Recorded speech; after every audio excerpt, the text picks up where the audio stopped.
Você precisa de fatos para me derrubar, histórias não bastam. Um brinde a todos. Drake lançou um álbum novinho em folha, mas os fantasmas das suas guerras no rap ainda o assombram depois de perder a maior batalha do hip hop da década para Kendrick Lamar. Drake voltou com Iceman, um álbum de retorno frio e calculado que os fãs estão chamando de seu projeto mais pessoal em anos. E com letras enigmáticas, faixas de diss vazadas, processos judiciais e mensagens ocultas espalhadas por 3 álbuns surpresa. A internet acha que Drake ainda está obcecado em provar alguma coisa, porque isso não é mais só música, é vingança, é legado, e Drake se recusa a deixar a história acabar. Drake fez uma turnê de perdão este ano, encerrando suas antigas brigas com Chris Brown, Tyga, Trey Songz e outros, e trazendo seu antigo inimigo Meek Mill ao palco em Boston, onde os dois se elogiaram. Eles colaboraram na música Going Bad, do álbum Championships de Meek, mas nem tudo foi tranquilo para o canadense. No topo da lista temos Drake contra os próprios da Good Music, Pusha T e Kanye West. No dia 25 de maio, Pusha T lançou seu terceiro álbum solo de estúdio, Daytona, autoproclamado álbum de rap do ano. O álbum, produzido por Kanye West em seu estilo de sample soul, teve a faixa final Infrared das 7 que incomodou Aubrey. Push parecia responder às indiretas de Drake em Two Birds, One Stone, 2017, onde atacou Coogee e Push. Push afirmou, foi escrito como Nas, mas veio de Quentin. Referência a Quentin Miller, ex-ghostwriter de Drake e envolvido na treta com Meek sem querer. O que mais irritou Drake, além dos versos de Push, foi Mr. West, seu amigo e colaborador na época, ter produzido a faixa de diss. O primeiro álbum é lançado. E claro, tem uma música de diss dirigida a mim. Em menos de 24 horas, Drake respondeu com o Duppy Freestyle, um diss completo ao Push e possivelmente ainda mais ao Kanye. Quando você inicia uma diss com um suspiro, é sinal de que vai ficar sério. Drake basicamente perguntou ao Push como ele tinha a audácia de mencionar ghostwriting, sendo que ele mesmo já ajudou seu chefe Kanye a escrever em tantas ocasiões. Ele estava lá escrevendo o refrão de Yikes para o Kanye e lançou novas indiretas para o Pusha, questionando novamente seu passado como traficante. No fim da faixa, ele fala ao Push que Kanye pode esperar uma fatura, já que ajudaram a gerar conversa e provavelmente aumentaram suas vendas e streams. Aubrey cumpriu a palavra e enviou uma fatura de 100 mil a Good Music por promoção e revitalização de carreira. Como no título do álbum, Pusha teve tempo para garantir uma resposta perfeita. Antes de lançar a faixa de ataque contundente, The Story of Adidan, em 29 de maio, onde ele agora infamemente disse para Drake, você está escondendo um filho. Apesar do boato circular online há meses sem confirmação, muitos fãs mainstream ficaram chocados. O título da música referenciava a junção do nome do filho de Drake com sua futura linha de roupas Adidas, supostamente em homenagem ao filho. Esse acordo com a Adidas não avançou, seja pelo Pusha T ou não, nunca saberemos. Por enquanto, cheques ainda superam listras. As indiretas ao amigo doente 40, que tem esclerose múltipla, deixaram Drake realmente chateado.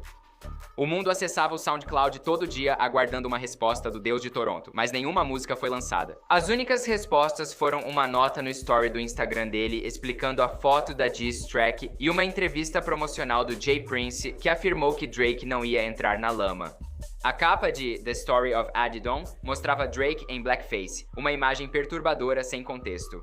Drake explicou a foto. Sei que todos estão se divertindo com o circo, mas quero esclarecer a imagem. Essa foto é de 2007, quando eu era ator e trabalhava em um projeto sobre jovens atores negros que enfrentavam estereótipos e rótulos para conseguir papéis.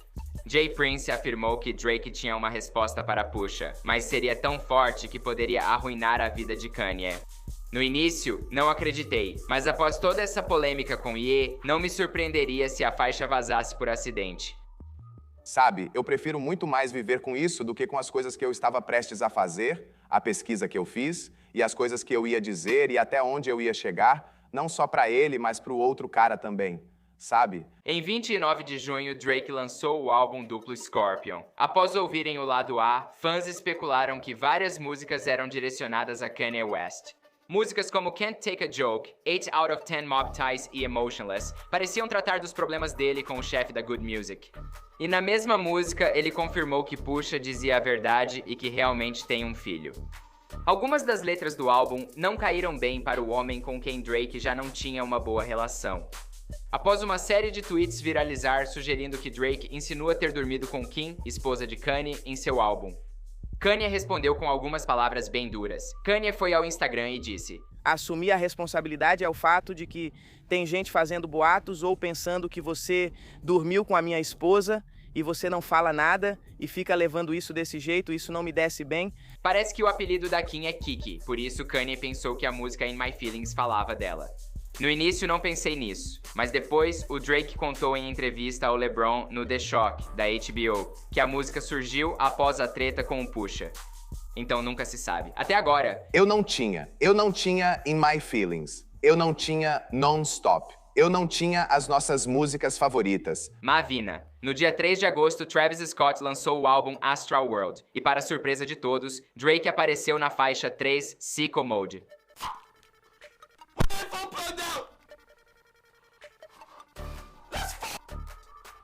Logo, os fãs acharam que Drake insinuava algo sobre Kanye e a música. Kanye só se irritou com isso cerca de 4 meses depois, indo ao Twitter e dizendo que Drake ameaçava ele e sua família. Drake apenas respondeu postando emojis de risada chorando em seu story no Instagram, no típico estilo Drizzy. Ainda acho que Kanye ficou mais chateado com a ameaça às vendas dos seus Yeezy 350 do que com Drake ameaçando sua família. Imagino quantos amigos dele tiveram que parar de usar os 350 perto dele. Eles conversaram por telefone, mas acho que os problemas deles ainda não acabaram. Quem sabe, nunca digo nunca. Nunca diga nunca. Sobre Drizzy, vamos ouvir o que ele tinha a dizer. Oh! Top 5. Sabemos como Drake se sente, mas ele anda ocupado demais para comentar sobre a carreira de Nelly. Há várias semelhanças entre os dois astros do hip hop, ambos também cantam rap. Eles foram os primeiros grandes nomes a surgir em suas cidades natais, sem vir nem da costa leste, nem da oeste, nem mesmo do sul. Nelly fez muito por St. Louis, assim como Drake por Toronto. St. Louis, certo? St. Louis? Não sei. Ambos tiveram sucesso no pop, com a voz decorando Ride With Me e Donald Trump dançando Hotline Bling. Agora, ao invés de eu passar pelo histórico deles nas paradas, os prêmios que ganharam e as vendas de álbuns, vou ler alguns dos argumentos mais fortes feitos no Twitter. Primeiro, Anis disse que Drake vai conquistar a Shanty só pelo debate com Nelly. Só posso balançar a cabeça. Acho que é ponto para o Drake. Mike Gill continuou. Nelly já apresentou o SNL ou teve todas as músicas de um álbum na Billboard Hot 100 caso encerrado. Drake ganha fácil. 2 pontos para Drake. Peso NYC. Ele continuou dizendo: Nelly tem um recorde de número 1. Drake tem um recorde de número 1. Nelly tem 10 singles no topo. Drake tem 11 singles no topo. Acho que esse ponto vai para o Nelly. Musty Coney continuou dizendo que Tip Drill do Nelly é muito superior a toda a discografia do Drake. Ryan Belk disse: concordo que Drake tem mais sucessos, mas Nelly impactou mais a cultura pop.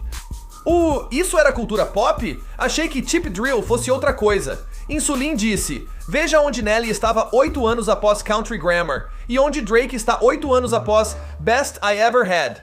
Mais um ponto para Drake. Bansky continuou dizendo: Nelly foi super popular por alguns anos. Drake já vai para quase uma década direto. Por que isso é uma questão? Drake está vencendo, mas quando parecia encerrado, surgiram apoiadores do Nelly. Coop Official afirmou que Nelly era um dos grandes artistas durante o auge de Eminem, 50 Cent, Jay-Z e Nas. Isso é uma conquista difícil. Desculpa, Drake, mas nem se compara. Contra quem ele compete? Tipo Trell Sammy? Curdle Ghost disse que Nelly nunca vendeu 1 milhão na primeira semana como Drake, que domina o rap. Nelly nunca foi uma ameaça assim. May Colkers disse que o Twitter dos dinossauros afirma que Nelly é melhor que Drake. Cara, vá cuidar dos seus filhos. E temos mais um do Clockwork. Ele continuou dizendo: não existe comparação entre Drake e Nelly. Não dá pra comparar se um deles nem escreve suas próprias letras. Grande falso. O Cornier sorria demais. Caramba, esse cara deve ter visto meu vídeo. Drake não escreve suas próprias letras. Claramente a internet está dividida, e esse é um debate bem difícil. Pessoalmente, eu sei que daqui a 30 anos eu ainda posso colocar o Country Grammar pra tocar e me divertir ouvindo a maioria das músicas.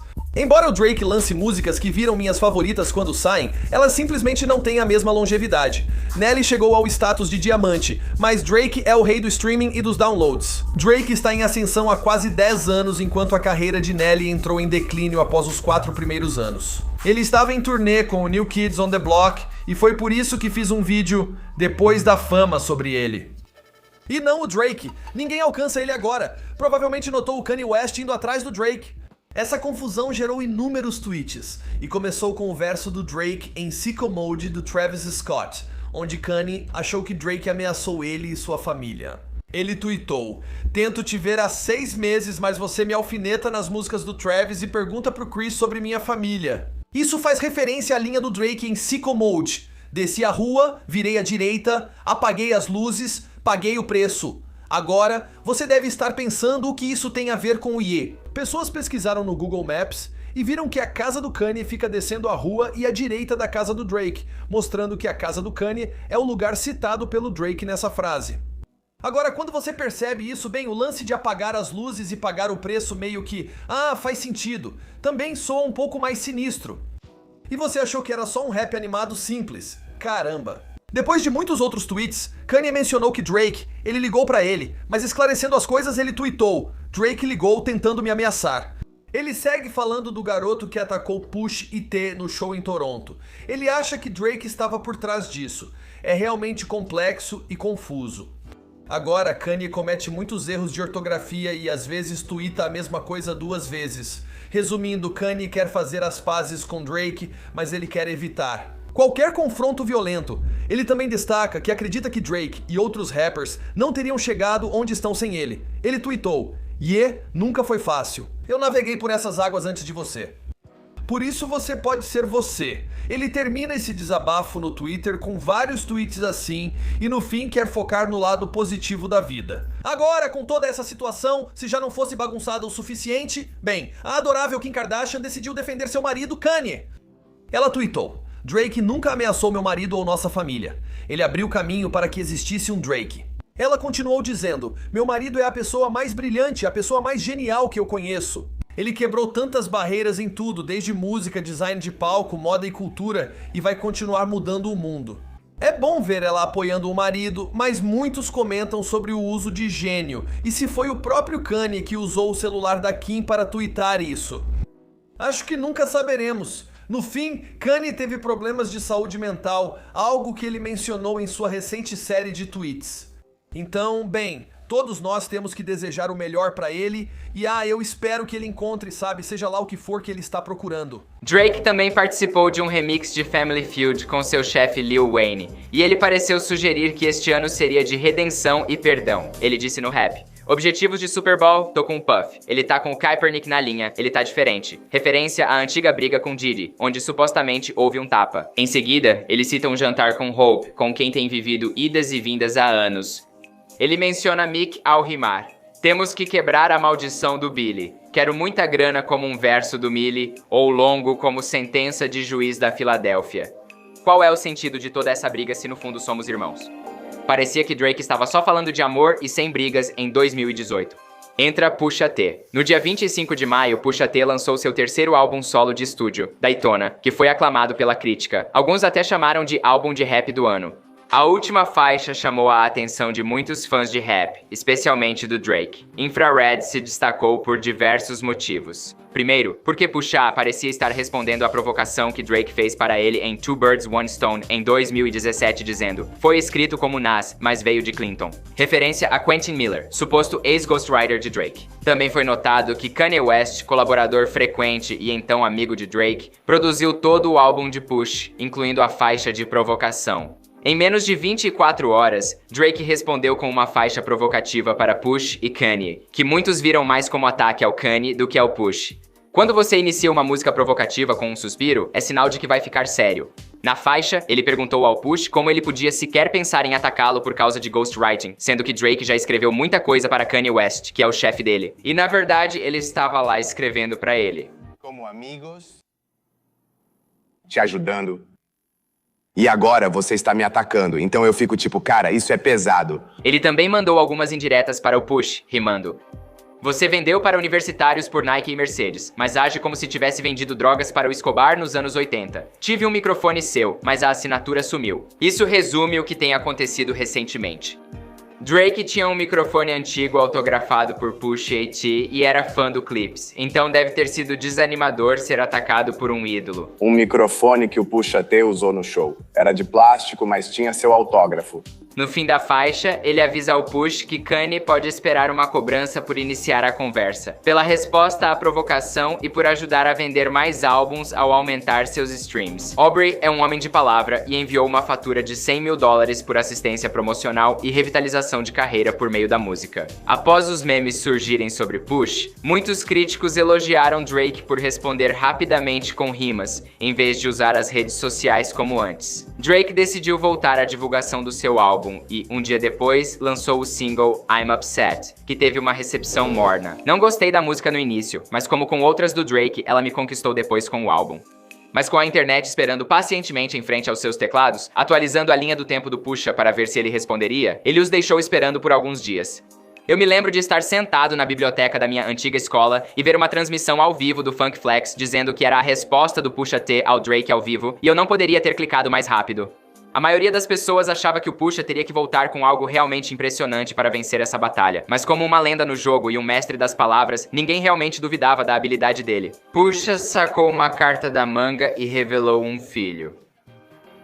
Bem, não exatamente, mas ele revelou ao mundo que Drake era pai. Pusha lançou a história de Adidon em 29 de maio e infamemente disse a Drake: "Você está escondendo a criança." Sobre o filho de Drake, de quem ele não havia postado foto e ainda não vimos Adonis, talvez em 2019, o título da música referenciava a junção do nome do filho de Drake e sua futura linha de roupas Adidas, supostamente em homenagem ao filho. Pusha disse: "Adonis é seu filho e merece mais do que uma campanha de imprensa da Adidas."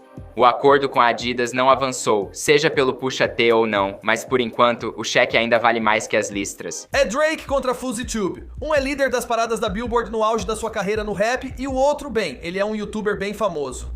Você pode pensar que esses dois têm pouco em comum, mas o show tem que continuar porque a treta é real. A confusão começou, como tantas outras, com um evento mal planejado. Depois, bem, do Tanacon, que foi organizado às pressas, acabou sendo um fracasso altamente divulgado. E Foles, ele decidiu seguir o exemplo dela com um evento ainda mais apressado para promover o seu, acho que podemos chamar de show. Sugerimos várias vezes que Drake poderia aparecer e poucas horas antes do evento ele tweetou: "Querido Drake, quando você estiver no palco esta noite diante de 2 milhões assistindo ao vivo, saiba que foi God's plan. Eu te amo como amo um irmão enviado por Deus e agradeço por você cumprir meu propósito." Ele também continuou: "Preciso de 2 milhões de espectadores até as 21 Gádia para que Drake suba ao palco no primeiro concerto Hey Dies Love Arise, gratuito em Los Angeles. Está difícil no YouTube agora. Tentam pagar as pessoas com amor." Agora, de alguma forma, a partir desses tweets e de muitos outros, os fãs dele ficaram com a impressão de que Foles tinha conseguido fazer com que Drake aparecesse no palco. Em vez disso acontecer, é claro, houve uma ameaça de bomba, o que levou Foles e 1.500 fãs a serem evacuados do teatro grego. Então, existia alguma chance de Drake realmente aparecer? Foles contou que já esteve com Drake e conversou com seu braço direito em um podcast com Shane Dawson e 2 dos meus melhores amigos. Eu fui direto até ele. A segurança dele se aproxima. Entrego o telefone e peço que leia. Eles me seguram e dizem: "Não tente vender nada pra ele hoje." Eu resisto. Segundo o Blast, que consultou fontes próximas a Drake, o artista nunca foi contratado para o show de 15 de julho e nem conhecia FuzzyTube. Então, o que está acontecendo? Pra mim, isso parece treta. A menos que Drake descubra quem é FuzzyTube, só há uma solução: uma disputa de 3 rodadas cara a cara, onde o público decide o vencedor. Sou Michael McCrudden, bem-vindos ao Versus. Primeira rodada. Lutem!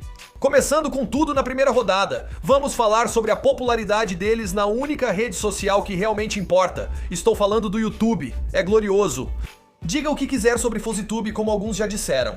Começamos a ver cada vez mais youtubers aparecendo e fazendo vídeos dizendo: "Estou me sentindo muito mal", ou "Estou realmente passando por uma depressão", ou talvez até completamente maníacos. Ainda assim, esse cara tem estatísticas impressionantes. No canal principal, ele tem 10,5 milhões de inscritos, com mais 1,1 milhão no Foles e 3,8 no Dose of Foles, totalizando 15,4 milhões de inscritos. Claro, ele já teve dias melhores. Em julho de 2016, chegou a 2,4 milhões de visualizações diárias, enquanto agora a média é de cerca de 632 mil no canal principal. Ainda assim, nada mal. Na verdade, não foge muito do que consigo e não posso reclamar. Ao todo, Fousey somou cerca de 2,3 bilhões de visualizações nos 3 canais, o que não é pouco, por isso o chamam de YouTuber. Dos grandes. Então como o Drake se compara? Bem, o vivo do Drake tem pouco menos de 10 milhões de inscritos, com mais 14,3 milhões no Drake Official, ou seja, são 24,3 milhões de inscritos para o Drake. É bem maior que os 15,4 do Fousey, mas o que importa mesmo são as visualizações. Somando os 2 canais, o Six God teve cerca de 4,9 bilhões de visualizações, então Drake claramente vence a primeira rodada. Segunda rodada, lutem. Na segunda rodada, vamos dar mais uma chance ao Fousey. Ele perdeu em casa, mas acredito que pode vencer se destacarmos sua transformação física. E não falo de estilo. Como sabem, alguns dos críticos mais duros do FouseyTube dizem que ele tenta copiar o estilo do Drake. Quem pode culpá-lo? Ei, Drake, ovo! Tô tentando parecer com você, tá dando certo? Não, mas algumas garotas me chamam de Champagne Pop. Mas pra ser justo, o Drake já fez coisas parecidas com o FouseyTube. No clipe de God's Plan, ele saiu e deu dinheiro pra pessoas comuns. E o FouseyTube, bom, ele basicamente fez isso, mas lá em 2015... Deixa eu ver. Ei! Detonando ele, mano. Ok, não é dinheiro pra gente comum, é como dar tênis Jordan pra moradores de rua. Enfim, FouseyTube já tinha acumulado bastante gordura extra e visualizações. Quem tem telhado de vidro não deve atirar pedras. Entendo a dor dele. Eu também já ganhei alguns quilos. Bem, Fousey conseguiu dar a volta por cima e ficar em uma forma incrível. O cara realmente tweetou sobre a perda de peso dele, falando que perdeu 22 quilos em apenas 90 dias, o cara ficou totalmente sarado. Agora, Drake já teve fases mais gordinhas e também já foi bem mais magro. E isso tudo antes de o cara ficar super forte. Mas eu nem vou fazer uma comparação séria aqui, porque sabe de uma coisa? A transformação do FouseyTube de gordo para sarado é realmente inspiradora. Também acho que ele recebeu muitas críticas recentemente, e talvez até merecidas, mas o cara claramente tem boas intenções e está passando por muita coisa. Ele também precisa vencer. Vou dar este round pra ele, não importa o quão bem Drake esteja. O segundo round vai pra Fousey. Terceiro round, lutem. Por fim, fechando o terceiro round, Treyway. Treyway! Vamos falar sobre quem ama mais o Drake. Vocês sabem que amo o Mizomi Drake, sou de Toronto, ele é meu cara, mas Fousey também o ama.